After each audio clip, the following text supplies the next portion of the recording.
हमारे होते हुए यहाँ पर किसी को किसी चीज की कमी नहीं होने दी हमने।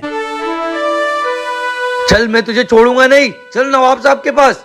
नवाब साहब, मेरा इंसाफ करो, मैं तुझे छोड़ूंगा नहीं। मैं तुझे नहीं छोड़ूंगा। नवाब साहब, मैं सो रहा था, इसने धोखे से मेरे अंगूठे के निशान कागज पे ले लिए और इसने मेरी सारी प्रॉपर्टी अपने नाम कर लिए और मुझे बर्बाद कर दिया। नवाब साहब, मेरी प्रॉपर्टी दिला दो, उस प्रॉपर्टी का मैं मालिक हूँ और ये नौकर है।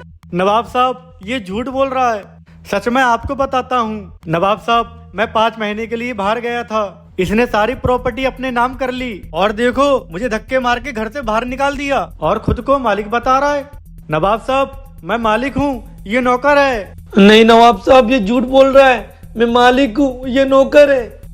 तू नौकर है। नहीं, तू नौकर है। नहीं, तू नौकर है। नहीं, तू नौकर है। नवाब साहब, ये झूठ बोल रहा है, मैं मालिक हूँ।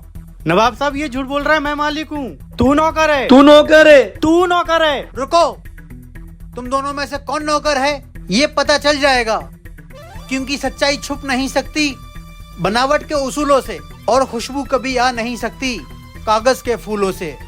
सब लोग पता करो कि इन दोनों में से नौकर कौन है। नवाब साहब, जिसके शर्ट के बटन खुले है वही मालिक लग रहा है। नवाब साहब, मुझे कुछ समझ में नहीं आ रहा कौन मालिक है और कौन नौकर है। नवाब साहब, दिल तो दोनों का दुखा हुआ लग रहा है, पहचानना मुश्किल है कौन मालिक है और कौन नौकर है। किंग हाजिर है, पता कर कि इन दोनों में से नौकर कौन है।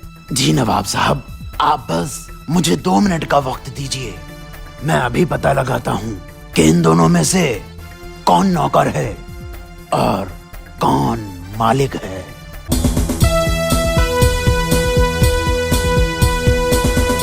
तुम दोनों लोग पेट के बल जमीन पर लेट जाओ। अब दोनों लोग अपनी अपनी आंखें बंद कर लो। किंग, ये तू क्या कर रहा है? हमने तुझसे कहा इन दोनों में से नौकर कौन है उसको ढूंढ, लेकिन तू तो आराम करवा रहा है। नवाब साहब, अब आप अपनी बंदूक निकालिए और नौकर को गोली मार दीजिए। अरे नवाब साहब, मर जाऊंगा मैं। नवाब साहब, जो गोली लगने के डर से उठ गया वही नौकर है और जो लेटा रहा वो मालिक है। हाँ नवाब साहब, मुझे माफ कर दो, मैं ही नौकर हूँ, मुझे गोली मत मारना।